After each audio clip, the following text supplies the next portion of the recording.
দীর্ঘ ৩৫ বছর পর আগামীকাল অনুষ্ঠিত হতে যাচ্ছে রাষ্ট্রপতি নির্বাচন। দুপুর ২টা থেকে বিকাল ৫টা পর্যন্ত টানা চলবে ভোট। নির্বাচনের প্রধান কর্তা সিইসি জানিয়েছেন, ঐতিহাসিক এই নির্বাচন সুন্দর এবং সুচারু করতে নেওয়া হয়েছে সব প্রস্তুতি।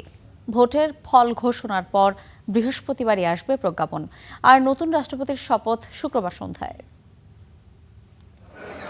রাষ্ট্রপতি পদে সর্বশেষ ভোট হয়েছিল ১৯৯১ সালে। এরপর ৭ জন রাষ্ট্রপতি হয়েছেন বিনা প্রতিদ্বন্দ্বিতায় ক্ষমতাসীন দলের একক প্রার্থী হিসেবে। তবে ৩৫ বছর পর এবার হচ্ছে রাষ্ট্রপতি পদে ভোট। এই নির্বাচনে ভোটার ৩৪৯ জন সংসদ সদস্য।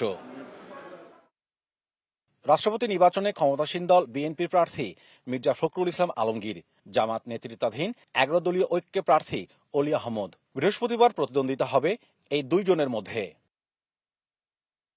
বুধবার প্রধান নির্বাচনী কর্তা জানান, আয়োজনের কোনো ধরনের ঘাটতি নেই। বিশ্ববাসী এই নির্বাচনের দিকে তাকিয়ে আছে। তবে ভোট গ্রহণের সময় এর সম্প্রচার করা হবে না।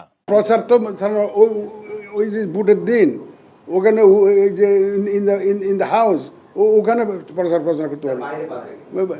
বাইরে যদি ওনারা করলে এটা তো আমার আইনের মধ্যে তখন নিষেধ নেই। বৃহস্পতিবার বেলা ২টা থেকে বিকেল ৫টা পর্যন্ত সংসদ কক্ষে হবে ভোট। এই ভোটে নির্বাচনী কর্তার সিদ্ধান্তই চূড়ান্ত। তবে তার ঘোষিত ফলই হবে চূড়ান্ত হিসেবে বিবেচিত। সিইসি যিনি নির্বাচনী কর্তা থাকবেন উনি স্পিকারের সাথে আলোচনা করে ওনার সাথে পরামর্শ করে তারিখগুলো ঠিক করতে হয়। আমি ওনার সাথে দেখা করেছি, দেখা করে ওনার সাথে বিস্তারিত আলোচনা করেছি। আমাদের কমিশনের মেম্বার, অন্যান্য আদার কমিশনাররা গিয়েছিলেন, আমাদের সিনিয়র সচিব মহোদয় গিয়েছিলেন। আমরা ওনার সাথে বিস্তারিত আলোচনা করেছি। ওনার সম্মতি নিয়েই ওনার সাথে আলোচনা ক্রমে আমরা কিন্তু শিডিউলটা ঘোষণা করেছি। এদিকে জাতীয় সংসদের চিফ হুইপ জানিয়েছেন, রাষ্ট্রপতি নির্বাচনের ফল ঘোষণার পর বৃহস্পতিবারই জারি হবে প্রজ্ঞাপন, আর শপথ শুক্রবার সন্ধ্যায়। বর্তমান সংসদে বিএনপির ২/৩ সংখ্যাগরিষ্ঠতা থাকায় মির্জা ফখরুল ইসলাম আলমগীরের জয় প্রায় নিশ্চিত। Mahmudul Hasan, star news, Dhaka.